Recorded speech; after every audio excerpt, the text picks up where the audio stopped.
And this panel here focuses on how charter school laws really got enacted, exposing that it's not just educate the politicians and they'll all do it because it's just the right thing to do. It's really one of relationship building, influence leveraging, and both sticking to the principles and compromising when necessary. It's sausage making at its best. Our moderator here today is Ted Rebarber. And Ted is CEO of Accountability Works, a nonprofit organization that assists states, schools, and parents implement proven practices and high-quality assessment and accountability systems. Prior to Accountability Works, Ted was co-founder and chief education officer of Advantage Schools and was the main staff author of school choice legislation for the District of Columbia. Linda Brown, who I mentioned, is founder and CEO of Building Excellent Schools. And from the organization's inception in 1993, Linda's work has developed 50 successful BES schools across the country, improving the lives of literally tens of thousands of children. An inductee into the Charter Schools Hall of Fame, Linda also works with school leaders in issues related to governance and fund development. Tom Carroll is president of the Coalition for Opportunity in Education, an organization that's strategizing for the adoption of education investment tax credits in New York. Previously, as head of the Albany-based Foundation for Education Reform and Accountability, Tom played a leading role in the adoption of New York's charter school law and in the creation of a network of public charter schools in Albany, which is now one of the top 10 densest charter market school cities in the country. Jane Cunningham served 12 years in the Missouri House of Representatives and Senate before redistricting eliminated her district in January 2013. She was chairwoman of the Education Committee in the Missouri House and the General Laws Committee in the Senate, where all the education reform bills were directed.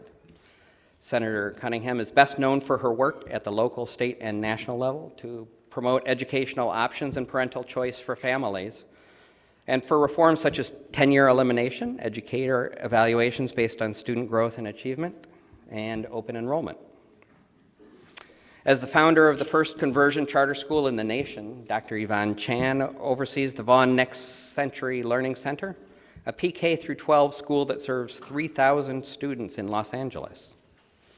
Yvonne has turned crack houses to schoolhouses, gang territories to college prep laboratories, and has provided construction jobs and has stimulated economic growth in a high-poverty neighborhood. She continues to push the limits of education and social reform.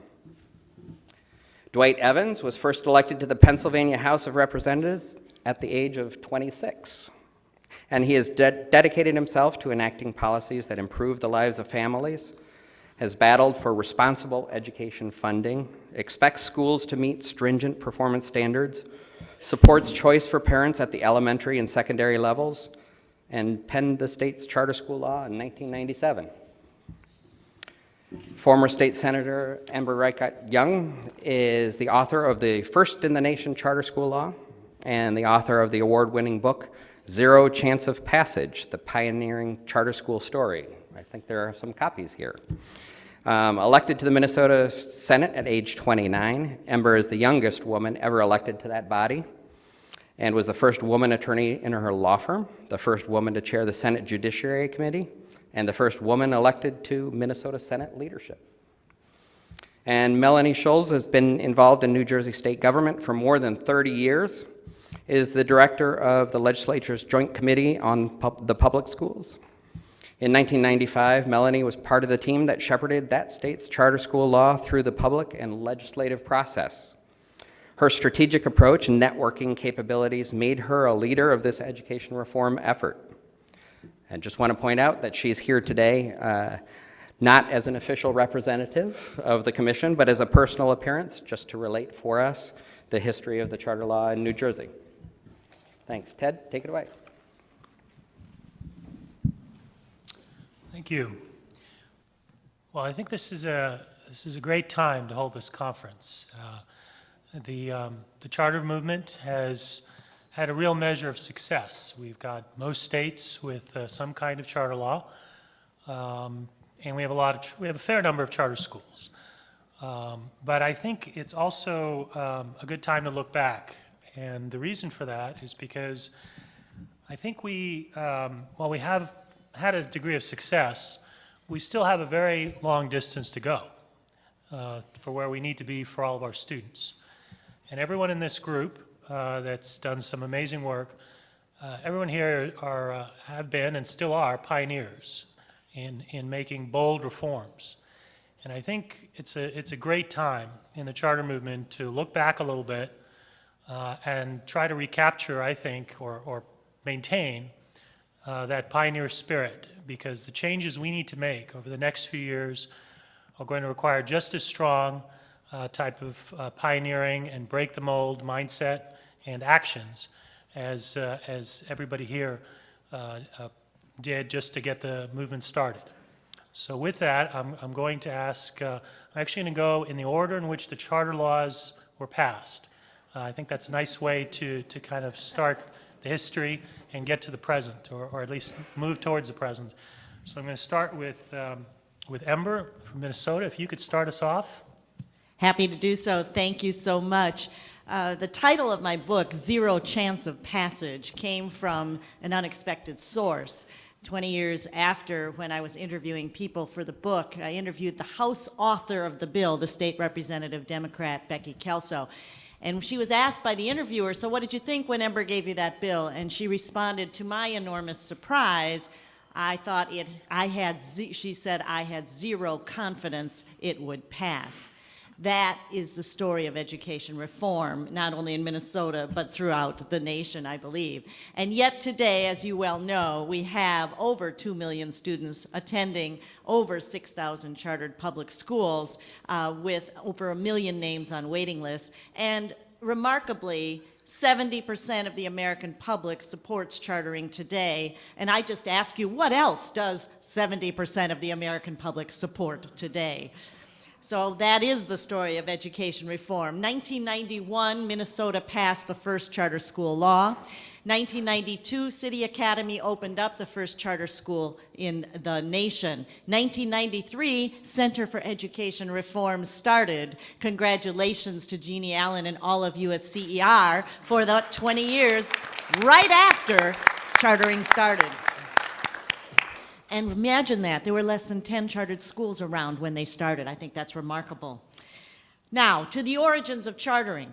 3 visionaries came together. The first, a governor in Minnesota by the name of Rudy Perpich, who proposed to a firestorm of protests this idea of open enrollment. And he wanted every child in Minnesota, every public school student, to be able to attend another public school of their choice. Well, that public school choice opened up the door to chartering, because once you had more access to choices, the question arose, what if all the choices were the same? And what if all the choices were not necessarily in your neighborhood? So the next idea then came around to chartering. But secondly, it was the president of the American Federation of Teachers, Al Shanker, who first wrote about chartered schools in the New York Times as a way to provide teacher autonomy and professionalism. He saw it as a way for teachers to lead and be professionals. And he came to Minnesota and he told us at an education reform conference that, quote, the districts can take their customers for granted, unquote. And he was right. So, the third visionary group, a committee from outside the political system, a committee of community leaders encouraged greatly by visionary Ted Coldery, who you heard from this morning. These community leaders came together and developed the first legislative proposal for chartering. They didn't have a political agenda other than the desire to improve K-12 education. And so chartering came from outside the political system. Sometimes the best thing policymakers can do is step back, remove the barriers, and let citizens take the lead. So why chartering? Ted explained a lot of that this morning. What I like to say is chartering trades regulation for results, bureaucracy for accountability. Now, the idea of opening up a K-12 system to this idea of chartering wasn't very easy to pass at the Minnesota legislature, and I know that's where you want us to go. Resistance came from everywhere. The powerful teacher unions were opposed, and that created political pressure on our majorities in our Democratic majorities in our legislature. It wasn't just Democratic, it was called Democratic Farmer Labor. That's our party. That is my party. Now, in addition, our new Republican governor had just defeated Governor Perpich with the endorsement of one of the teachers' unions because, in part, Governor Perpich authored open enrollment. So the new governor, the Republican governor, then appointed the union lobbyist as commissioner of education. So that is the political climate through which chartering passed in 1991. Well, for me, a union-endorsed Democrat, it was a very painful 3-year journey. I'll be clear about that. In fact, my constituent was the head of the state teachers union. She had door knocked with me. And not only that, the lobbyist for the teachers union was my 9th grade math teacher. Doesn't get any closer. Well, they did put up vigorous opposition, and in the end, chartering passed the Senate by a wide margin, but in the House, it passed only by 3 votes. 3 votes. It survived for 2 reasons. First, chartering came from the middle of the political spectrum, and it was bipartisan. This is rare in today's political climate because there just isn't a middle anymore. And this was a true bipartisan coalition. 42% of the majority Democrats voted for it. 56% of the minority Republicans voted for it. Now that's interesting. How does that happen? You have to have a friendly, pro-education reform Democratic speaker, and we did do that. And let me tell you the story. I'm sitting in my Senate office, and I'm watching the votes up there on as the House was voting. And it was a sea of red, and I thought this thing after 3 years and all this pain was going down. And all of a sudden, the Speaker of the House stands up, and he gets his gavel, and he stands up, and he said, "The Secretary will close the roll." And I look up, and it passed by 3 votes. And I years later learned how that happened. Only the Speaker of the House knows what the cumulative vote count is as it's going on. And as my legislative friends know, he has the power to close the roll whenever he wants. And he closed it before 10 representatives voted, and that's how chartering passed. The second reason it passed is because the bill was compromised, and frankly, I was personally devastated. I thought there would never be a charter school because only the local school district could approve a charter. There was no alternate sponsor to make the system more responsive. So my colleagues had to convince me to go back, vow to come back, let the bill go through, vow to come back and improve the law. And now I know that if compromise hadn't occurred, the bill never would have passed. So compromise was not defeat. In fact, within just weeks, it hit the national scene through our leadership of our Republican U.S. Senator David Durenberger, taking it through his way, and then Governor Bill Clinton, who was head of the Democratic Leadership Council. And the two of them saw chartering as a pragmatic public school choice alternative to the then conversation between President George H.W. Bush's focus on vouchers and the House focus on the status quo. And so they saw it as a centrist solution, and the public was demanding tradition-shattering changes in the K-12 system. And so that's how it went so quickly to the national scene, and I am grateful to both of those leaders. But back in Minnesota, the local school boards didn't see it the same way, and just as I feared, of the first 9 applicants, 7 of them were denied by the local school boards. The only 2 that made it through were City Academy, which served those students who had dropped out of school, and a special needs school, the Metro Deaf School. Well, it was these rejections by local school boards that created the support to amend our law in 1993 to add a state appeals process, and since then we were able to add multiple authorizers, and today Minnesota's law, I am grateful, is ranked #1 in the nation by the National Alliance. What I love about chartering is how it continues to evolve over 20 years, and I want to just add one thing to the speeches this morning, the presentations on teaching, because I'm delighted that in Minnesota, the first union-initiated charter school authorizer was approved in 2011. The teachers in Minnesota, the very teachers who opposed chartering 20 years ago vigorously, now are coming back to Al Shanker's original vision of making the teaching profession a profession, and they are authorizing new chartered schools that empower teachers and allow them to have the autonomy they deserve. As for me, in 1996, I ran for Congress. This did not help, let me tell you, in a Democratic primary in liberal Minneapolis, and I did not go to Congress, which might be a blessing given where we are today. But I would do this. For those of you interested in running for higher office or want to run for office, don't run away from chartering. Inoculate yourself. What I wish I had done when I ran for Congress and didn't do was to have that big old press conference right at the beginning with all those smiling faces of the children and families and teachers that were being served by chartering. And I should have put it front and center on my literature, because how do you criticize and how do you attack on that? But unfortunately, the teachers' union's attack in the mail right before the congressional election did have an impact. Thank you, Emma. And finally, one last thing, if I may, just thank you so much. And that is, today I am also working with you in the facilities area. It's so important. Charter Schools Development Corporation is the co-publisher of my book. It has been my pleasure to serve with them on their board for 5 years. We do have books available if you would like them. But more than anything else, I just want to say thank you all. Thank you for being the pioneers of today, and I want to support you in that effort. Thank you so much. Thank you, Amber.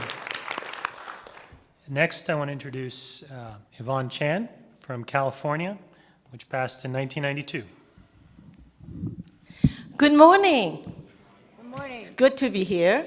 See all my old friends. Well, California is a wild, wild west, right? So we heard about Minnesota. Great. Pack our bags, went to visit Minnesota. And then I got a phone call from Jeannie Allen. Who's Jeannie? Said, Yvonne, pack your bag. Now, where am I going now? You are going to meet with Governor DuPont. Remember that? You're going to Delaware. I said, Delaware? Where the heck is that? Well, anyway, I landed in Wilmington. The chauffeur shuttled me right into the Capitol. Next morning, I was in the panel with Al Shanker.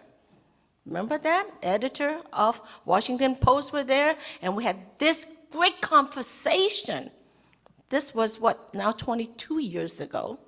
And what I did is I just tell my story about this Vaughn Street school serving 1,000 kids in a multi-track schedule, squishing the kids in, very urban, busing 200 and somewhat kids out, 100% Title I, kids with headlights and no health care, 60% on emergency teaching credential, barely breathing, right? Black and Brown issued the riot, the burned down building, and went on and on. And then, well, so that set the scene. 1993, and the backdrop of a voucher bill. So California is a Democrat bill, passed for charter law. Now, here we are. I'm very happy with the roadmap set by Minneapolis and Minnesota, but my school is 1,000 kids, 1,000, okay? 40 years, absolutely no tomorrow. This is Los Angeles Unified that required Dodger Stadium to have staff development to hold everybody. This is big, 800,000 kids. And I've been with the school district for 20-somewhat years as school administrator. So how you do that? Well, now look back. We are almost like, remember that song? Itsy bitsy spider going up the spout, right? So with all these shaky legs, hanging in there, and must work in sync, going up this slippery spout, it had to keep going up. So here are the legs. First leg, we have to hang on into student achievement and balance that with innovation. Now, how you do that? So you want to make sure that you measure the way that the district measure it with dead upon arrival. Why become a charter? So really, the first year, we took a whole swath of English learner and immerse them more with longer school day, longer school year into English. Remember the English-only movement moving along after us? Oh, of course, test score dipped. Oh my God, test score dipped. Charter is not working. All right? Good thing we have 5 years. So by third year, test score went up. Guess what? You have cheated. We are under major audit for cheating. Well, clear it, no problem. The kids did learn a lot of English, even in first grade. Second little tiny leg is the unions. Now, I'm a conversion school. We're not talking about teacher union. We have 9 freaky unions on site. Principals belong to union because everybody have to protect ourselves. 9 unions. How are you going to do that? Well, what we did is we hammer out a deal with all the unions stating in one page, which I memorized that, is stating that our condition will be equal or better. That's it. And throw a bunch of teachers and classify into the governance. They man the governance board. You see, the union cannot represent you and bargain with you. Now, this is 1993. Third leg, the parents, of course, oh my gosh, we are talking about 100% Title I now. Hispanic, African Americans, not one white kid. 20 years of busing out 20 kids, 200 kids of color, and I meant 26 buses. We brought 4 white kids in under court order, 4. 20 years of busing. Now, the parents are very concerned about that. And many of them have their kids, and I was the principal, don't forget, before. I literally voucher the kids out to special ed. You special ed? Too bad. Here, 40,000, go to that private school. Here I sign, because I have no program, I have no service, I don't even have a room for special ed.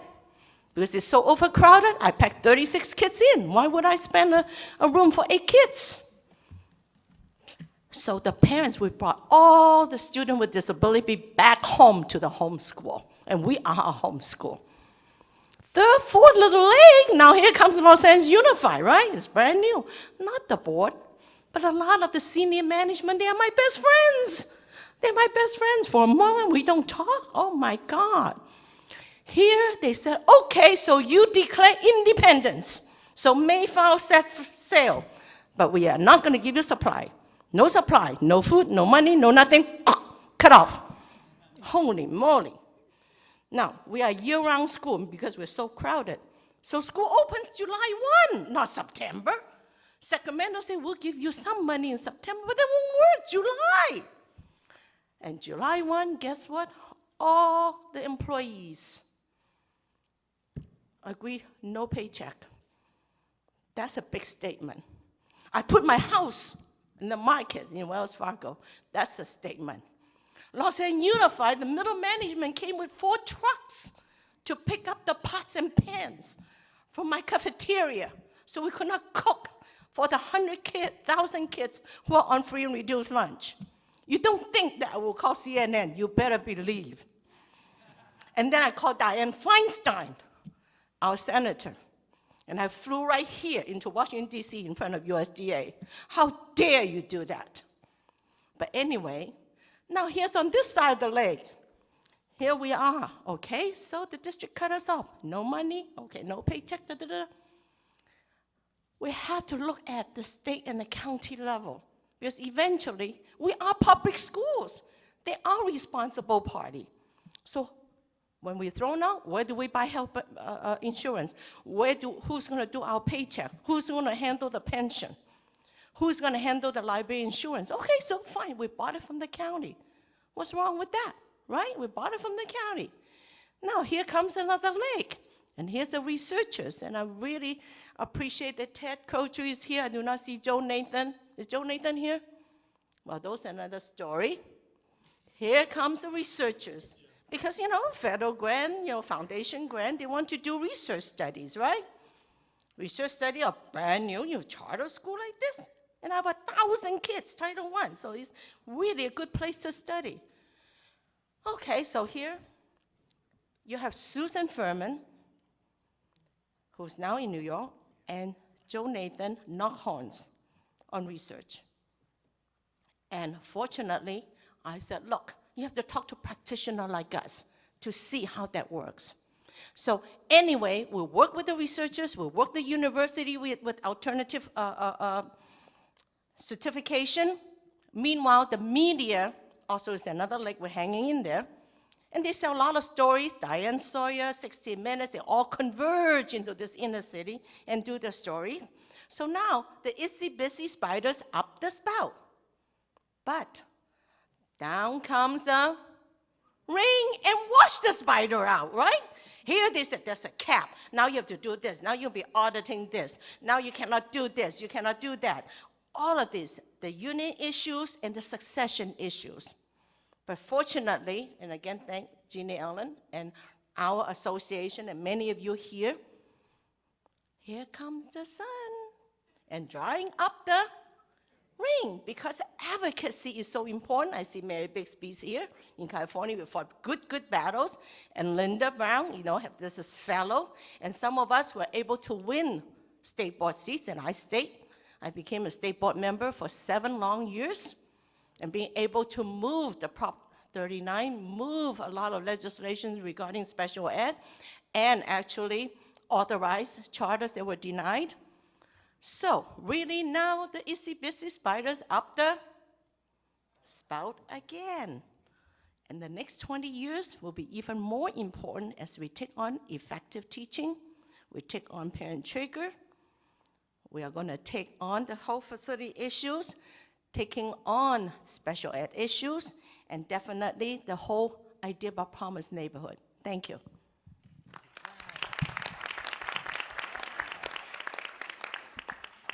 Next, Linda, if you could tell us about Massachusetts. Yes. First, did anyone else find it intriguing? And maybe someone said this before the first panel, that we had to go through rooms full of huge signs about the compliance conference. Did you all talk about that earlier? And in some way, yeah, anyway, I thought that was really kind of a treat. I thought Jeannie did it deliberately. And the second thing I want to note before I do the history is, I don't know, Ted, whether it was you in introducing people, you said, this one's done it for 20 years, this one's, no, when she was 29, she did you shouldn't say that. I mean, some of us got old during it and because of it, but it actually doesn't have a lot to do with how old Ember was at 29. It has to do with what Ember believed and what Yvonne believed. And Yvonne, I don't know how old you were probably 10. I'm on Medicare. She'll tell you how much she pays too. We actually, in Massachusetts, I would say that our charter school legislation eked through in the dawn hours when one of the key opponents was in the bathroom, and I'm not making it up. Yeah. And somebody called the vote. Now, also what helped is with the charter school legislation, which no one really knew what did that mean. No one was quite clear. Even the unions underestimated what could happen. I mean, there were a few union senior leaders who knew what this meant because there already were 2 or 3 places with charter schools. But there wasn't any will on the part of these people who had a sense of it to do more than that because it was Massachusetts, right? And there are 3 Republicans in Massachusetts and everybody else is Democrat. And therefore, this move on the part of right-wing Republicans, because that's what we were told, not me, but we were told as a general mob that the charter schools and charter school legislation was the tool of the crazy people. And because all of the people in Massachusetts are Democrat, it was a shoo-in. This wasn't going to be a shoo-in. Except that dude went to the bathroom and someone else called the vote. And it was at 1:32 a.m. And the vote passed, and with it passed a huge amount of money.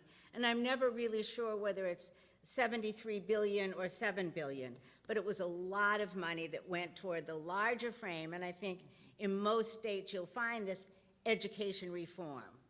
And in many states, charter legislation is packaged in that, a very, very small portion, but the carrot is already there. And if you want the carrot enough, you know, you can deal with the other. You can put the charter school, you can put the renegades down. They can't.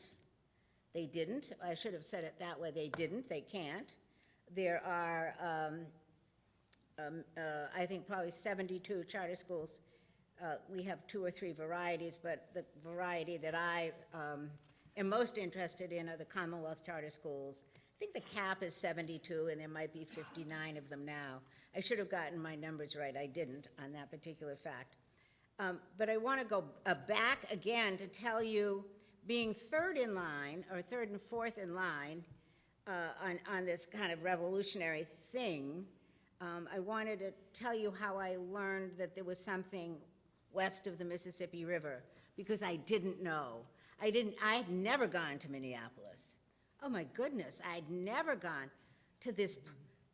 I thought I was going to go to a prairie and there would be tumbleweeds and there would be little like cabins and people with rifles. And I went to Minneapolis, and it was the first conference that I went to. BJ, were you there? Yeah, it was that first conference.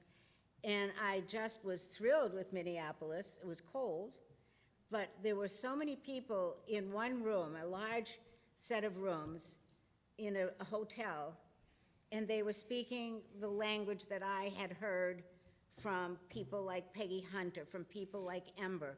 And these were the first voices that we were hearing. And I thought that I was in a version of Ed Reform Hollywood. There were big people that you wouldn't have known their names then. You wouldn't have known B.J. Steinbrook, and he was there because, like all of us, we were kind of caught up with one idea that we could be part of making change for students, for children. We could change students into scholars, and you know that we refer to the students as scholars now. So there we were in the hotel, and we were full of juice and full of energy to do it. And at the same time, there was a conference going on the West Coast in California. And this is, you asked if Joe Nathan was here, and I was going to say something about Joe. Are you here, Joe? Okay, don't tell him, all right? So you've heard the Kumbaya story. How many have heard? In California, in their first conference to kind of commemorate the passage of the law, Joe Nathan asked everybody to hold hands. We shall overcome. That was probably followed up by Kumbaya. And then what became legend was the phrase, let 1,000 flowers bloom. And bingo, thousands of flowers bloomed. You know, I hate to say this, Jeannie, you're so proud of all the thousands of flowers, and then somebody has to come in with the lawnmower and the tractor and get rid of, not that I'm a get-a-ridder, but get rid of some of the lousy schools so that the stronger schools can proliferate. And however you define strong, whether it's academic, the way I define strong, or whether it's 10 other or 50 other ways to describe the charter schools, you need to think about, or then I thought, what if we did some genetic engineering here on these 1,000 flowers? And maybe we could curtail the blooming.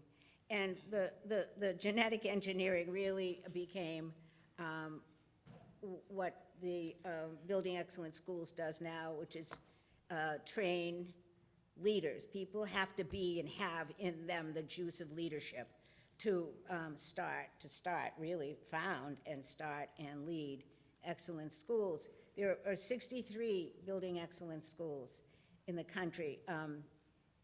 Yvonne knows 2 of them well, and they're here today, and they represent Building Excellent Schools beautifully. Jane and David. Just say, so everybody knows who you are. Building Excellent Schools, the excellent leaders. Talk to them and ask them about the experience of a training program that is so bossy, that takes the phrase, I know I'm talking about me now, I'll go back to the movement in a minute, but we're part of the movement. How how we changed the scenery so you have a little different scenery now is that we were so, what did you say, do-tank? That you're so hands-on, it's nothing compared to what we were then. I mean, we really tried to move the mountains, and I think in some ways we did, and this is not self-congratulatory. You know, Tom Carroll sat for months and wrote the most extraordinary application for charter for New York, for the state of New York. And they're just finely worded documents. Each of us has a particular niche of particular skill, and we turn out schools that are amazing. Tom's schools are mine. Yvonne owns on behalf of California in the Valley. When you go to visit Yvonne, take good shoes, good running shoes, because it's literally 3 blocks of buildings that are Vaughn now. And that's from, you know, a start. And you think of it now, it was only 20 years ago to have come up with an empire, a positive empire. So we took the kumbaya, we took the we shall overcome, and in Massachusetts, we turned it into something very utilitarian because we're very functional. And, you know, you who are on the West Coast, sorry, Yvonne, but the West Coast is a little fluffy, and the East Coast really has its stuff together. So, you know, 93 becomes now, it's 2013. And I want to be able to, here's a point. I want to be able to tell you that things have changed. That what the hell we went through then has changed and things are easy now. And I cannot. There is worrisome now, and they're on a more sophisticated level. I mean, 20 years ago, there was like you know, procurement law, where you're following the compliance of the procurement law. I just wish those were our problems now. There are insidious things that go on. There are our political foes have become much more artful in what they're able to do. So it is not easier. We have more tools because we know more now than we knew then about how to ward off frontal attacks. But there are insider moves that are hard to deal with. There are many, even, let me tell you that there was a lot of conversation early on about, what are you doing? You're creating parallel tracks? You want everything to be charter, right? And people would say, so, what? Need to wrap it up. How much? You're done. I'm done? You're done. You can wrap it up. You can go ahead. Oh, I will wrap it up. We'll come back to it. We'll come back. One other thing we didn't think of, when we were doing this 20 years ago, and I said I wasn't going to say 20 years ago, is we didn't think of, You want your chart? Here. no, I got it. No.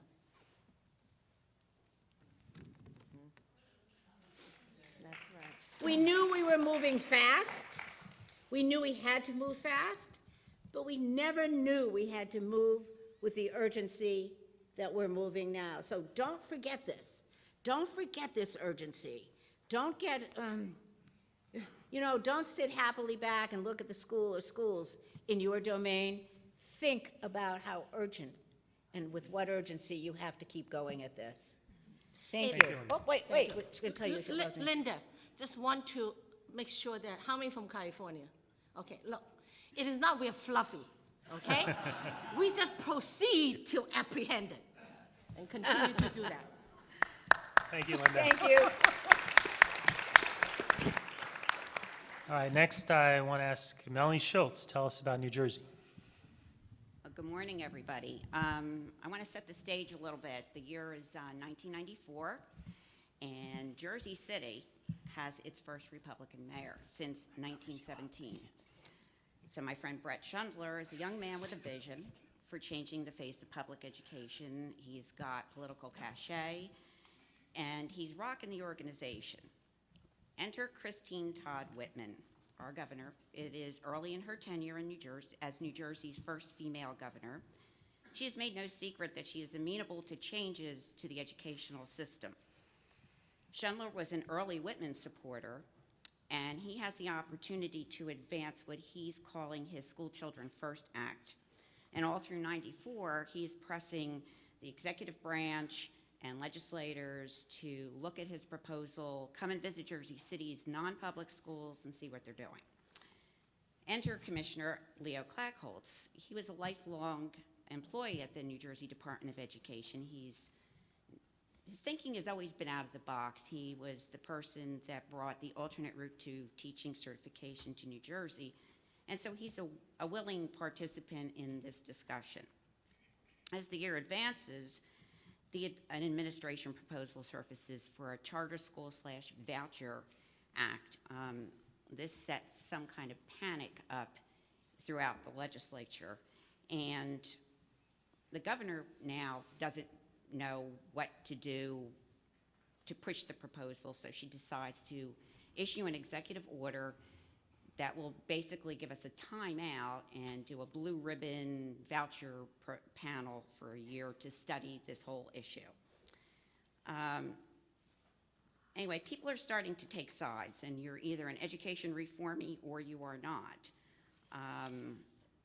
My research led me to connect with a legislator in Connecticut, and he kept telling me I had to meet Jeannie Allen, I'm like, who's this Jeannie Allen person?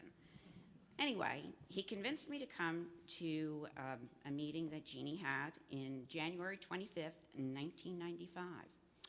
It was co-sponsored by Empower America, Center for Education Reform, and the Educational Excellence Network, and was led by former Secretary of Education Bill Bennett. I still have that binder today with all the information in it. Jeannie was actually one of the major reasons why I became so enthusiastic about charter schools.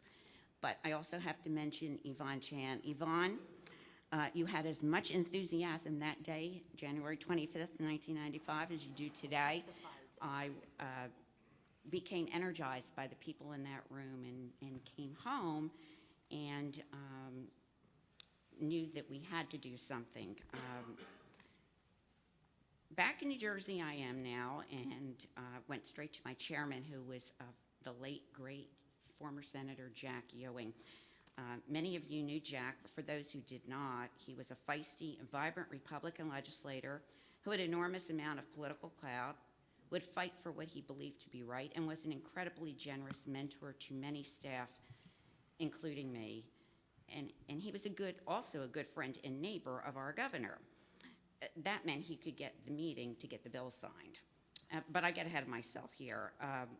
We in New Jersey had been hearing about charter schools and had done some talking about this new initiative, but it really wasn't until I came home from the conference that we started to look in a more serious vein at perhaps getting legislation through. So here I am, I have all this material, I have this chairman who says go for it, and in Jack's speak, that meant go write a bill. I took a nice long look around to see what other states had done, and in 1993, I realized the great state of Massachusetts, thank you very much, had written a bill which I thought that we should copy. There were a lot of things that we had in common. We were both northeastern states, meant we probably have the same opponents and the same supporters. I could have a close look at what provisions garnered support for final passage. So putting pen to paper, I began writing our first bill, and that was introduced in February of 1995. So that was just weeks after my trip to DC. It is important to note that while I was writing a Senate version, my friends over in the Assembly were drafting legislation for charter schools under the able leadership of former Assemblyman John Rocco, who was the Republican chair of the Education Committee, and Assemblyman and then Senator Joseph Doria, who was the Democrat. These legislators embarked on their own plan for charter schools. The bills, while similar in concept, had differing positions, and it was obvious that neither bill was the final work product. So now that you have the backstory, my charge for this panel was, what did we do different? First, I believe that in any large initiative that is complex and often controversial has to come into its own time. New Jersey was in that time zone during the years 1994 through 96, so a proposal of this nature was ripe. Additionally, New Jersey had friends in high places with the governor and the legislature, and though no one would publicly admit it, legislators would be happy to resolve the foray into vouchers, knowing that charter schools would be more acceptable as a public school reform effort. In addition, there were people across the nation that were willing to help us. Although we would ultimately become the 20th state to establish charter schools, the whole concept was in its infancy, and there was a tremendous amount of enthusiasm from supporters, and I might add from researchers. So we had an abundance of riches when it came to creating a network both in and out of state. And I do have to give a shout out to Ted Coldery. Ted, I still have faxes that you sent to me and refer to them often. We had a great grassroots network and an expert group. We held hearings around the state, which may be unusual, but in addition to being a mission to get input on the language that we were looking at, we found that these hearings gave us valuable data on just how popular this new kind of public school was becoming. I have to give CER another shout out for the kind of work they do with parents, state leaders, institutions of higher learning, researchers, and so forth. They became my clearinghouse for finding people and in turn for them finding me. As the summer proceeded, so did our inside the house meetings to marry the two pieces of legislation, and we did accomplish that by Labor Day. I have to note that the three legislators involved here were real gentlemen and understood the art of the dance, which enabled staff to do the major negotiations, and by the time we got them in the room, we had agreement, and no one felt that they were compromised. So on December 21st, 1995, the Senate took final action on the legislation, my own personal Christmas present, to quote the first line of Senator Jack Ewing's speech on the floor that day. Today, all of us have the opportunity to do something good for the future of the children of New Jersey. We can make it possible for students and their families to choose the educational path that they believe is best. Governor Whitman took the opportunity at her State of the State address on January 11th of 1996 to sign this bill into law, making it the centerpiece of her speech. So I guess in the end, what we did differently was really take advantage of all we had going for us: the timing, the leadership, a growing grassroots effort, seeing states that had successfully launched this initiative, and most importantly, folks that were committed to keeping the public in public education, but looking at how we might give children a new path to success. In closing, I just have to tell you a personal story. In May of 2005, 10 years after our law was signed, I attended a charter schools luncheon during the celebration of Charter Schools Week, and a young man who was a high school senior at a Camden public charter school got up and said that his life was saved by the charter school, because in Camden, in his neighborhood, if you were either going to go down the wrong path, or if you were a good kid, you would probably be really hurt. And so, ladies and gentlemen, that just kind of sums it all up for me. If you can impact one life that way, it means you're impacting so many others that you'll never know about. And Jeannie, I just want to thank you again for allowing me to be part of your family, and congratulate you and CER on 20 years.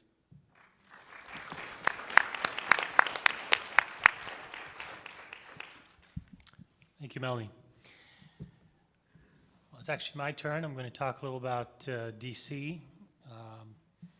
Back then it was 1995 and 1996. I was working in Congress as a senior staff member for Congressman Steve Gunderson from Wisconsin, who was also known as Mr. Dairy, from a very rural district in Eau Claire, Wisconsin. And I, being from New York, had never been to Wisconsin, so this was quite a match.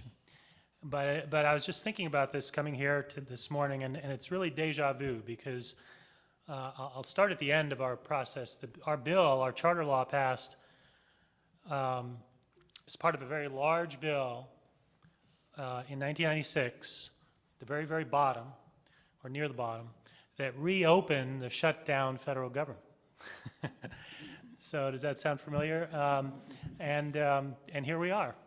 So anyway, so DC was ready for something bold when I started, and there had been several waves of reform and each wave, mostly led by the public school system, the superintendent, had a great plan.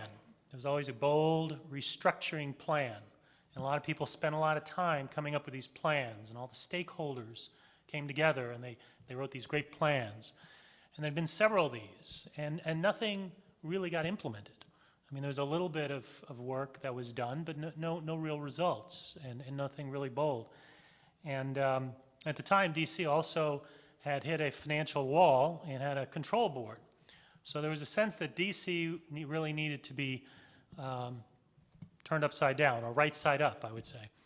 And I have to give credit to two individuals. I was staff member, but two congressmen really led this. And one was Speaker Newt Gingrich. He announced at the time when there was wide consensus that DC was in trouble, that DC was the nation's capital, and Congress had a responsibility, an obligation to its nation's capital to make it a great place, not only for the government, but for the people who live here and the kids who go to school here. And so he appointed a task force of members, including Congressman I worked for, Steve Gunderson, who was on his last term. He announced he was retired. And to lead a reform of DC. So there was political will as well. And there were some individuals at the local level in DC who I also want to give credit to. One of them is Ken Campbell of COPE, who many of you also know, and I believe is on another panel. COPE was an organization sponsored by the business community here. There were a couple of members of the city council, Kevin Chavis and Bill Lightfoot, that were leading reform there, and Jim Ford, who was a staff director, and we worked closely with them. But our goals, I just want to say about the charter law, our goals were not to pass a charter law or even have charter schools. Our goal was to rewrite the ground rules of publicly funded education in Washington, D.C. Charters were a means to that goal. And this was a goal that some of these forward-looking visionaries at the local level shared. They tried to move it through the city council and weren't able to. But this is what they wanted to do. Now, the congressman, Steve Gunderson, he had been endorsed by the National Education Association every term until that very last one. And that term he wasn't. And he announced he was retiring. And when he brought me on, he said, I have no commitments to anybody. We're going to do whatever is necessary. But at the same time, he started off thinking, how can we improve the system that we have? And listening to people from DC and some national leaders helped broaden his thinking to something really bold. And a number of people have told stories about Al Shanker, so I have a little story about Al Shanker. Al Shanker came to our office one day because this was an AFT local, and they were very against really anything. But Al Shanker came to our office to meet with Congressman Gunderson. Congressman Gunderson wanted to meet with everyone, and that's one of the amazing things that he did. He wanted to meet with anyone, no matter where they started off, opposing, supporting, and Congressman Gunderson said, well, some people have recommended we do charter schools, and one of those was me. But anyway, so at the time he was still thinking about what we ought to do, and he said, what do you think, Al? And Al said, well, every school should be a charter school. And Congressman Gunderson was just floored to hear that, and he talked about it for days after. So that helped set the stage. And we also, I want to say an important thing, we worked as part of an effort we had a much broader bill than charters. We had private school choice, vouchers, and Jeannie and CR helped promote that, and we work with private schools in DC, and we had public school reforms, and we had the Senate holding some hearings on Capitol Hill. The House, we held hearings in church basements and in local high schools, and we really got out in the community. And the results were that the vouchers took a lot of the arrows, and I think that's also a pattern I'm hearing. If it wasn't for the vouchers, all the public attacks would have been on charter schools. With vouchers out there, we were able to resist all the backroom efforts to water down the charter bill because all the public attention was on the vouchers. And I wish we'd gotten vouchers. We didn't get it that year. We got it a couple years after I left. Congress stayed with it. But so we got a very strong charter law in the final bill. And today, over 43% of students in public education in D.C. are in charter schools. And with that, I just want to say that as strong as D.C. charter schools are, and charter schools in many of these communities, thanks to these pioneers, there's just multiple ways they could fail, and this movement can fail, and we have to keep that in mind. I just want to point out two. One is creeping re-regulation and things just, I think Ted Collery called it barnacles being attached to reform. And so that's very much the case. When there's a problem in one school, people's tendency is to impose something on everybody else. But the other one is the idea of coexistence. And you hear that in DC recently. That now that you have a certain number of charter schools, how can we all coexist together? And then you hear that mainly from the public schools, and at one point, I think a year ago, we heard from the mayor here. And the answer is that the regular public schools should exist or even thrive if they're serving students, right? And if they're not, they should be replaced, gradually, but replaced. And that's true of any charter school, too. So I think both re-regulation and the idea that coexistence of institutions rather than what serves kids are a couple of real threats to charter schools. So thank you. And Thank you. sure. And now I want to turn over to Dwight Evans from Pennsylvania.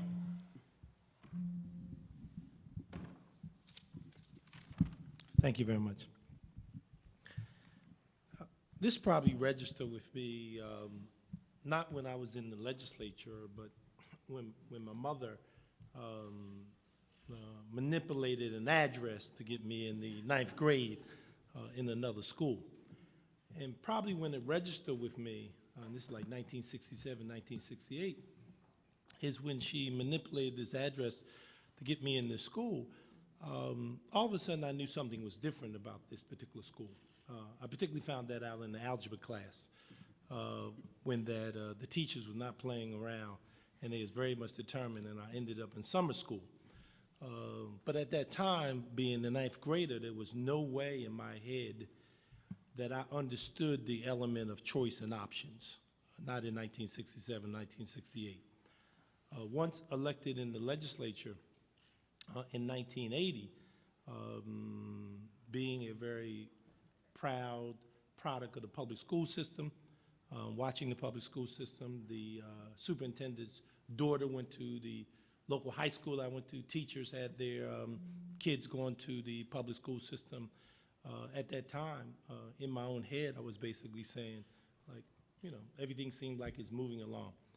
Getting elected in the legislature, over time, parents were beginning to come to me and say that something is wrong with this system. They didn't necessarily say system, they basically talked about schools. And they wanted transfers out of the school. In the case of Philadelphia, politicians played the game of manipulating situations so people could be transferred. I knew that that was not a sustainable process. I knew it was far more complicated than just transferring someone else to another school, and kind of said to myself, this is not the way we should operate. There has to be another way to operate other than going to your local politician, and the politician manipulates, talks to the principal, talks to the superintendent, and then they move the kid out. But in the meantime, what was happening exactly to that particular school? Well, over time, I thought a lot about that, and there's three names I want to mention that influenced my thinking a great deal. Obviously, a lot of you mentioned Ted Coldering, and there's no question about Ted. I just saw another good friend walked in the room, is Gene Hickok, which I'll talk a little bit about him, who was Secretary of Education. Howard Fuller, who was from Milwaukee, was a superintendent, and Paul Hill, who wrote a book called Reinventing Public Education. And then I always love to tell the story about Jeannie Allen and Howard Fuller 20 years ago. Tell this little story for a second. I received this award, invited me down. I didn't know much about the organization, but invited me down. And Howard Fuller and I was in our tuxedos, all dressed up and everything. And I recall Howard Fuller getting up after he had received the award and saying to the audience, which was predominantly white, he said that there's no way you're going to have education reform change if you don't have black people in there. So I thought to myself, I said, Self, this is rather interesting. Howard and I have received this award from this audience in this organization, and Howard came here and told these people that there's no way you're going to have change if you don't have black people. Now, you know, being a politician, I mean, that connects with me. I'm very happy about that. I don't have any problem. He said what he thought. The reason I tell you that story is because I knew that the system needed to be changed, but yet couldn't figure out how to change it as a legislator. Now, you know, education, you know, when you hear people say public education is going to disappear, public education is never going to disappear because it's written in the Constitution. You know, it's written, it says thorough and efficient. That's what it says in the Pennsylvania Constitution. You know, so education has to be provided. The only question is, how is it provided? And as I looked at what Ted Coldering, Howard Fuller, Paul Hill, and others got to talking about, the question was, how can we redefine how education is delivered? How can we redefine it? Tom Ridge is elected in 1994. I have been in the legislature for 14 years. I was the ranking member on the Appropriation Committee, so when Democrats was in charge, I was the chairman of the Appropriation Committee. So obviously I had some influence with Democrats and Republicans because at the end of the day, they didn't want to piss me off because they had needs.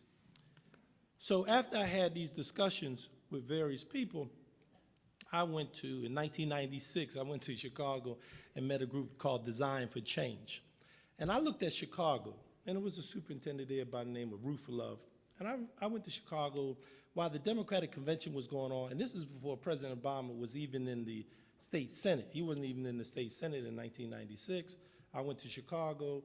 I looked at Chicago. I looked at how the legislature had given the power to the mayor, to run the school system. So I looked at that, and I thought to myself, I talked to Howard Fuller, and Howard had done a lot of research on teachers' unions and things of that nature. I said, why can't we do this in Pennsylvania? So here, remember, when you talk about the support of teachers' union, teachers' union had supported me 1,000%. They had always been with me, but I knew something needed to be changed. So I introduced this legislation, and the Ridge administration had, at that particular time, was pushing vouchers. And I never was a big fan of the aspect of vouchers, but they was pushing it at that particular time. And the Republicans controlled the House and the Senate, but they couldn't get their package through. They were stuck. Republicans controlled everything, they couldn't get it through. And my sense is why they couldn't get it through was, you know, everybody looked at education as an inner city problem and a black and a poor people problem. They didn't necessarily look at it as a problem across the board. So they couldn't get it through the House and the Senate. I introduced a package to implode the Philadelphia School District. I said, I'm going to implode the Philadelphia School District, and I want to redefine how education is done. I want to change governance, I want to change management, I want to change recruiting, I want to do everything. Now, there wasn't many people, you imagine, jumped on my bill. It even scared the Republicans. But I said, look, we have to do something. So simultaneously, while the Ridge administration is pushing their initiative, I'm pushing my initiative. And we both are kind of moving down the paths. But the Republicans control the House and they control the Senate, and I'm trying to get my initiative. So, like, they need my help, and I need their help. I need their help to help me on what ultimately became a school takeover, and they needed my help to do charter schools and whatever else they had. I was prepared. Gene Hickok and I developed a very good relationship.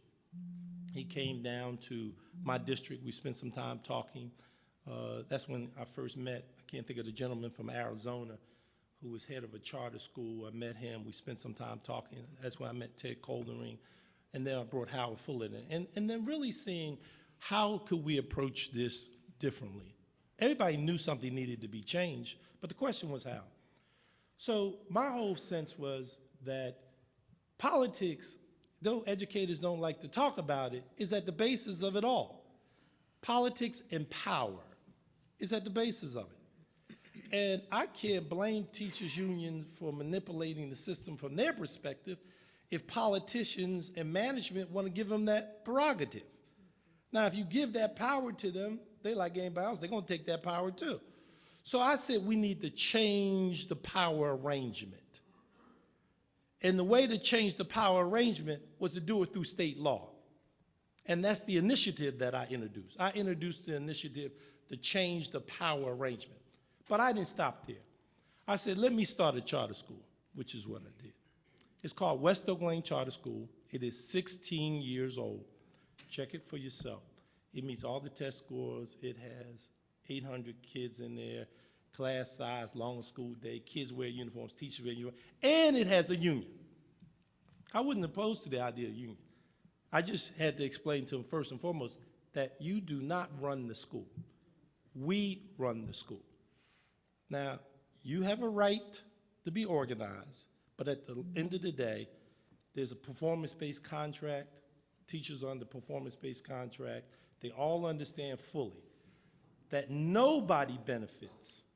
Nobody. You don't benefit, the kids don't benefit at the end of the day if we implode this school. School just opened 3 weeks ago, 16 years old, never had a problem from the union, never. Now, the union thought they was being smart because they figured they would organize against me. And they figured, we said, we're not gonna stand in your way. You're gonna organize, but you're gonna understand it's not gonna be the kind of contract that the Philadelphia School District has. The contract is thinner. It's less requirements. Now, I learned that from watching what Howard talked about in terms of Milwaukee, and you can be, it only deals with salary and benefits. That's what the contract deals with. Contract doesn't deal with anything. Doesn't deal with school day, school year, classroom, nothing whatsoever. The management of the school runs that. That's exactly what we do in West Oak Lane. Now, the question is, how do you take that to scale? That is a challenging issue. It's a challenging issue how you take it to scale, because I can point to West Oak Lane. And it's interesting on this day that I'm here, that the Philadelphia School District, just in the news today, they released Pennsylvania, worst schools. Philadelphia has half of the schools in Philadelphia. Secondly, the Pew Foundation just did a poll that showed that the public opinion of charter schools, 64% believe that charter schools are a great education option in the city of Philadelphia. The second part of the statistic that came out, only 26% believe that you're taking away money from the public school system in the city of Philadelphia. So 64% of the people believe it's a great education option. There are now 80 charter schools in the city of Philadelphia. 80 charter schools. Now, let me say this to you. Some are good and some are bad. And what do I think for the future? I think that we had to change the way education is delivered. One of the things I think that Ted and Howard both talked about is this public open sector that you have to have, and Deb McGriff just said it, you have to have this option open and available, right? And it is that force of competition in the system that brings that tension. Now, if I didn't have Tom Ridge and didn't have Hickok, to be honest with you, we wouldn't have been able to do what we did because a Democrat wouldn't have done it. Let me be clear. I'm a Democrat, and I know full well in the Commonwealth of Pennsylvania, a Democrat would not have done that. But Ridge and Hickok wouldn't have been done if they wouldn't have been a Democrat forming an alliance with them. So you needed a Democrat and a Republican to basically redefine how public education is delivered. In closing, no, we are not where we need to be because there are some bad charters and there are some good charters. But we have changed what I consider the mindset for parents and kids to understand the element of choice. And that they have to understand, particularly poor folks, they have to understand that they too can have choice, because it shouldn't be a question of those who just have power and money who have choice. Choice should be an element if it is done and conducted in a way that people are truly informed. That's why I want to thank Jeannie Allen for not giving up on this organization. You know, she and I have had our big debates over the years, and I do agree with her, there should be more authorizers. I agree with that. But the politics, because I agree with what you said, even though Republicans talk about market-based, my experience is they're no more different than over-regulating the Democrats. Because in Pennsylvania right now, we have a situation where the Republicans want to over-regulate charter schools, cyber charter schools. They want to take money from them. They want to over-regulate. Gene, you would be disappointed. I know he's here. You'd be disappointed in the Republicans control the House, in the Senate in Harrisburg, and the Republican governor. And they are trying to over-regulate charter schools. And I said to myself, what happened to that philosophy about it's in the interest of the consumer in the marketplace? I would argue they are in the pockets of school boards. See, you talk about unions. I would argue that the Republicans are in the pocket of the school boards. Because understand something, being in the pocket of the school boards is being in the pocket of patronage, because that's where jobs come from. So people want to talk about the unions, talk about how those school boards are basically stopping competition, because they don't want no competition. They basically said, well, aren't we doing a good job with just your kids? Well, no, you may not be. You're not giving us any choice. So that's something important to understand. Thank you very much. Thank you, Dwight. Okay, next, I want to turn over to Jane Cunningham from Missouri. Thank you very much. I'm going to have my little clock here in front of me. By the way, just a heads up, I'm going to make 6 major points from my 12 years in the Missouri legislature. I will point them out when I get to them in case you're taking notes. And just like everybody else, piggybacking on Dwight here, I want to talk about my story with Howard Fuller. He is a distinguished professor at Marquette, and he also has been the superintendent of public schools in Milwaukee, as you know. I had the distinct honor of being able to introduce Howard at a national conference one time, and I gave a very simple introduction, and this is point number 1. Education reformers must be missionaries. A mercenary cannot do it. Howard is a missionary. If your interest in education reform came because of a campaign donor, or if you're a lobbyist who maybe you're in this partially for the money, although there's not a lot of money in it, but if that's your goal, we'll take your vote, but you can't carry the ball. If you are in it as a mercenary, you cannot stand the frustration and the heat that it takes. It takes a missionary to get around all the roadblocks that will be put in front of you. Point number 2, make yourself an expert from many of these resources in the room and those that you have heard about. I did it sort of by the seat of my pants, not knowing what I was doing, and I got acquainted with people like Jeannie Allen of the Center for Education Reform, and Rob Enlow of Friedman Foundation, and Bayo and the think tanks or do tanks, whatever we're going to call them. So I just sort of did that by the seat of my pants. One thing we need in this movement is find a better way to connect the dots between legislators and between the resources. Point number 3, I found a way sort of by the seat of my pants. I had a staffer, a chief of staff in the Senate who was very technically very good, but I wanted him to share the passion I had for this issue. So I started taking him to conferences, and gradually he heard all these wonderful, inspiring speakers and these innovative ideas, and his perspective about education reform was broadened far past our narrow and limited conversation in just one state. So that's my 3rd point. Train a very bright staffer at the Capitol who will outlive your time there. It worked great for him. After he finished in my office, he went to the President Pro Tem's office, and now he's at the head of the Senate, able to influence all over the Capitol. Point number 4, form alliances across the political lines. Education reform, as we've heard, is not a Republican or a Democrat, not a black or a white, not a liberal or a conservative issue. The best allies I found in my work were those who were my political opposites.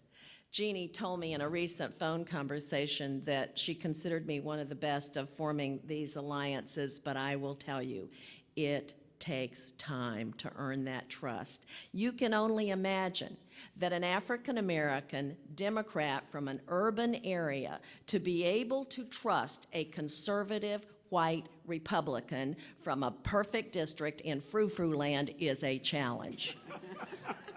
And it takes work, and it took work for me to earn that trust. One of the examples of that trust relationship was my dear friend, Representative Rodney Hubbard.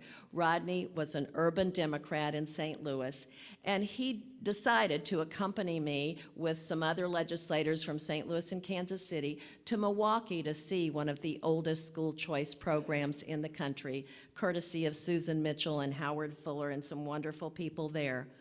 They all went as skeptics. Everyone but me was a skeptic. But as they saw a 5th grade class in a charter school and children doing algebra, understanding it and excited about it, this teacher from Kansas City, also a rep, I mean, I saw her jaw just drop open. And those people who started as skeptics were converted, and strong relationships and good friendships to this day were formed. Rodney went on to be awarded for his work for kids, and he got an award here at the Center for Education Reform, and he was also recognized at the American Legislative Exchange Council. He spent some time working for Democrats for Education Reform, but alliances are critical. Point number 5. Don't trust that the school system will implement your law unless you put consequences in that law. Usually money talks, and the best way to do it is that if you don't follow the law, if you're not compliant, then your funding is going to be reduced. Let me give you an example. I brought the alternative certification, teacher certification, American Board to Missouri.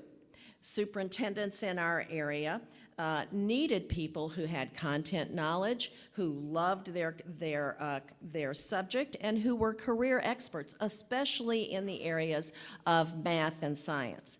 Now, St. Louis, where I lived, had wonderful resources.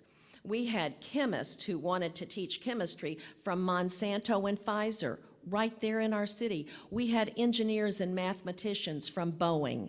And even though the American Board got more applicants from Missouri than any other state, the superintendents in Missouri boycotted those teachers because they didn't want to make the teachers union mad.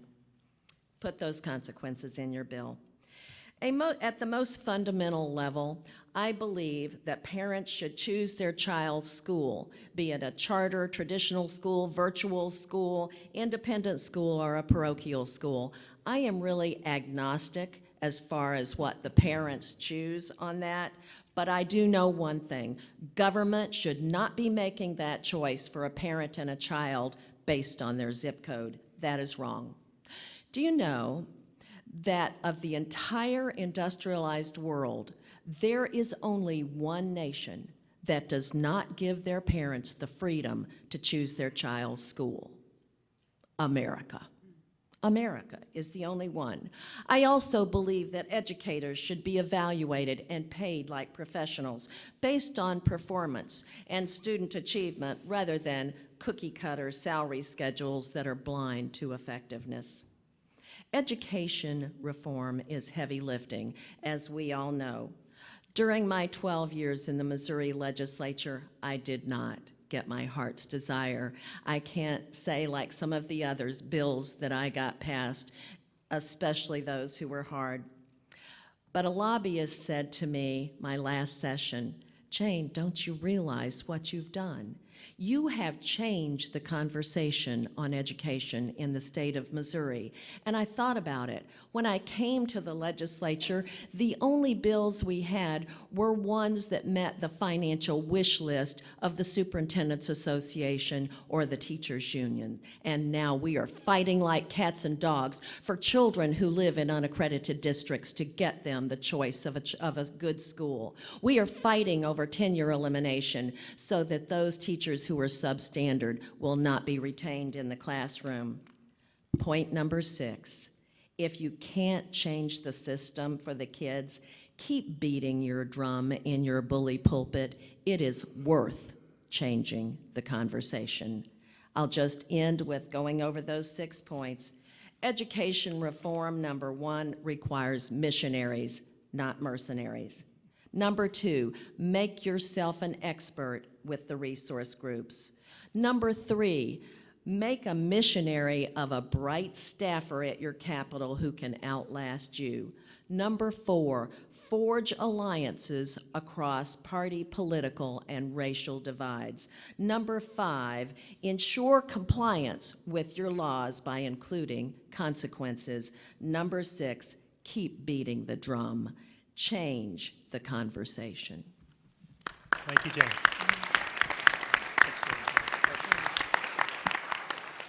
Okay, and now for the grand finale. Tom Carroll from New York. Thank you. I'm from New York State. We had a remarkable event yesterday in which nearly 20,000 people crossed the Brooklyn Bridge en route to City Hall to send a loud and clear message to the person who's likely to be elected as the mayor to replace Michael Bloomberg. And the striking thing about it was the contrast between that moment and the mix of people and the kind of the grassroots energy with that versus how the charter school law started. And I was involved and Brian Baxter was involved in the front end. And it literally was a handful of people talking to a governor who we had been politically involved with for a number of years, and that Brian and I had worked for a number of years, taking idea and the governor, without going into all the details, basically ramming it through the legislature over the opposition of both Democrats and Republicans. And there were some people that were not the normal suspects. For example, Floyd Flake, a pastor and a former Democratic congressman, played a large role. But it was largely, frankly, a grass tops event. But when that got through in December of 1998, in a somewhat unseemly political deal that the governor forced through, what we focused on the time was the need to, first of all, to ramp up very quickly, to put in place organizations that could support charter schools, and to put in place charter authorizers that could enforce quality. So next to Massachusetts and Boston, New York probably has the strongest authorizing setup in terms of the ability to get charters, but also the ease of the ability to lose charters if you don't stand and deliver. But we very deliberately built a political infrastructure at the same time. So we weren't looking for a few missionaries, but we were looking for literally tens and tens of thousands of people. And at the same time, understanding that in New York, as in many blue states, among the largest political donors in the state are the teachers' unions, we very intentionally set out to outraise the teachers' unions on political donations. So the idea was to have a large number of schools spread throughout the state, to have them pop up in districts of people that never voted for the law in the first place, which would change the politics of the issue within those districts, which it did very rapidly. And then also to set up the organizational structure, including a number of mercenaries, so that they were, a charter school association, a charter school resource center, a New York City charter school center. There were think tanks, there were grassroots organizations, political action committees, much in the way, and this issue doesn't break down on ideological grounds, but much in the way that the Bradley Foundation, the Olin Foundation, seeded a conservative movement in this country 30 years ago in a very deliberate way to build up the infrastructure around a movement. And that's happened within charter schools, and if you look nationally in a broader perspective, it's happened on the school choice movement. We have had a very deliberate effort from the intellectual side of things to the most political side of things to have a group of people and an ever-growing and more interesting mix of people involved in an issue over a very sustained period of time. So when the law was adopted in New York, we very deliberately went to all of the people that helped fund the effort to get it through to say that the job was not done, but rather was just beginning. And what's happened over time is we've gained increasing support within the legislature and the executive branch because they understand, just like the teachers' unions will always be there, that in a New York context, that the education reform movement will always be there, and will have a growing and growing footprint in terms of number of children reached, number of communities affected, and the number of people that are touched politically over time. So I think it's very important. A lot of my friends like the phrase, ideas have consequences, and I always somewhat, snidely respond back. Ideas have consequences if you have the votes.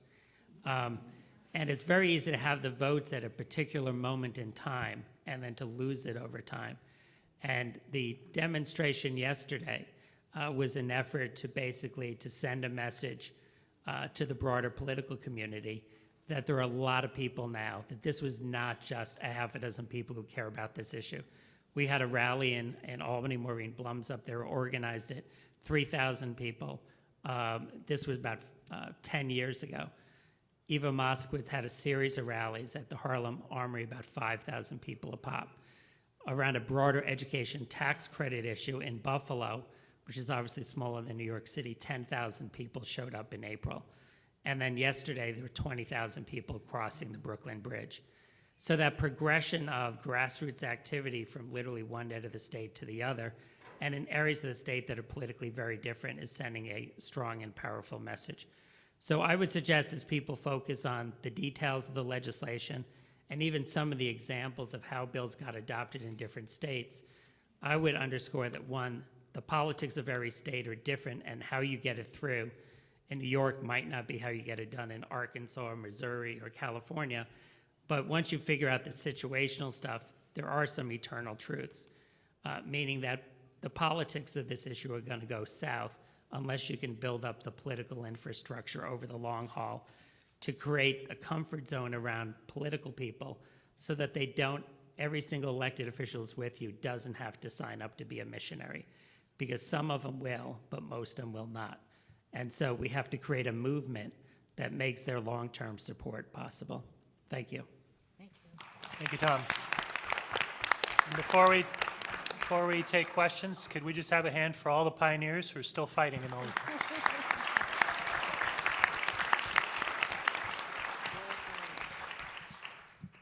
Okay, now, can I go ahead and take questions? Yep, over there, ma'am. Yes.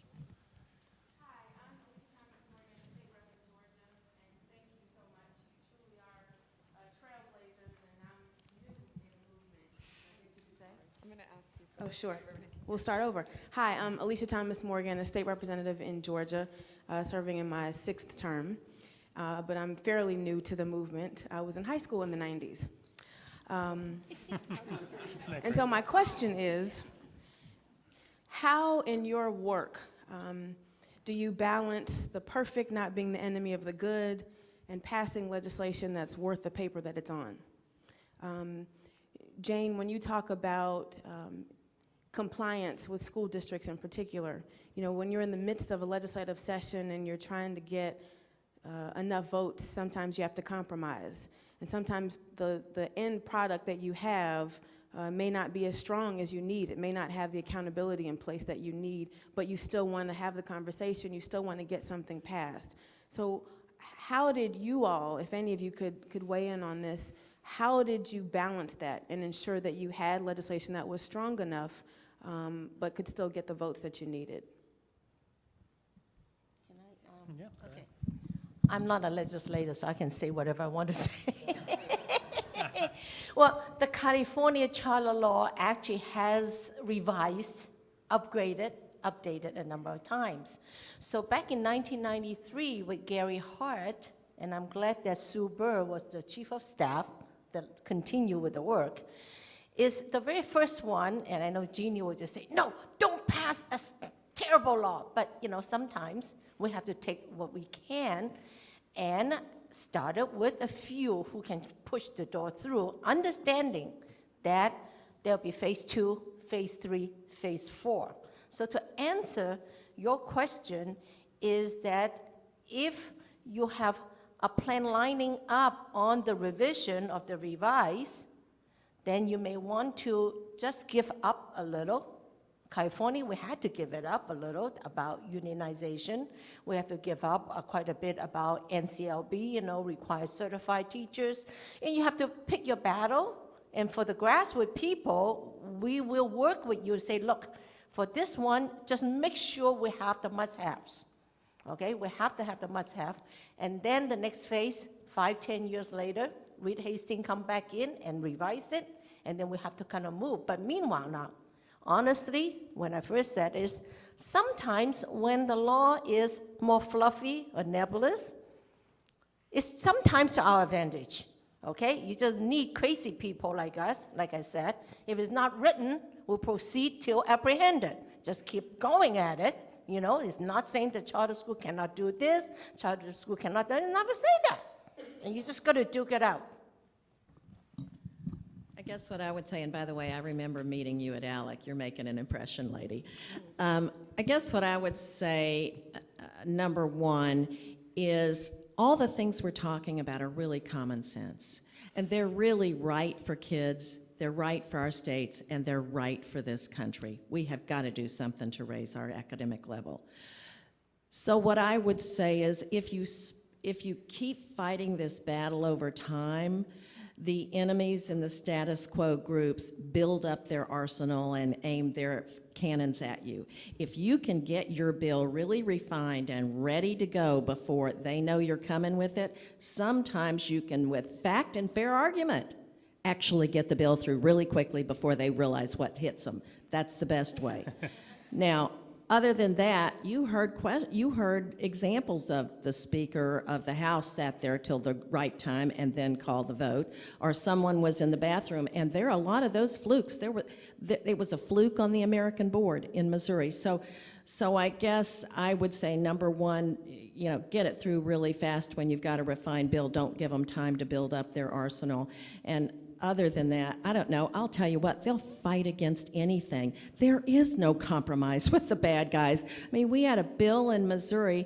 I'm looking at Leah Crucy up there, who was in Missouri with Students First this year, just trying to get a bill through that says, if you're going to have a big layoff, lay people off, not based on seniority, and bring them back by seniority. How about the novel idea of performance and how good they are? We couldn't even get that through. So, I'm sorry, I don't have a good compromise story for you. Kill them.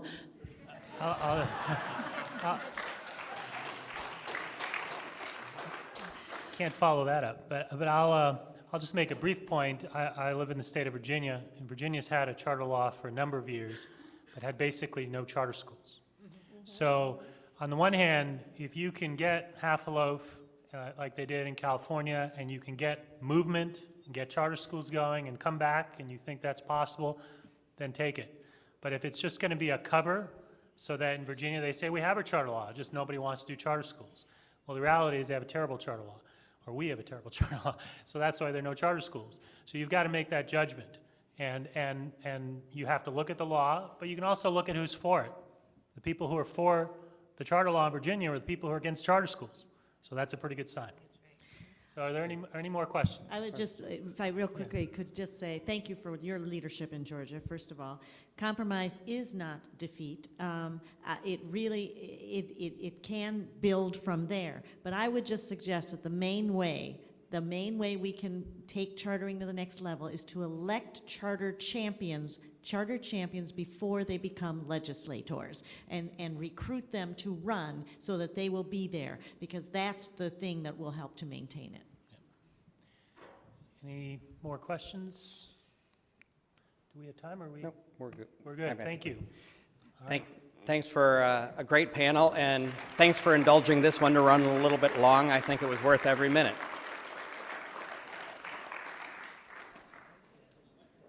If I could invite our next panelists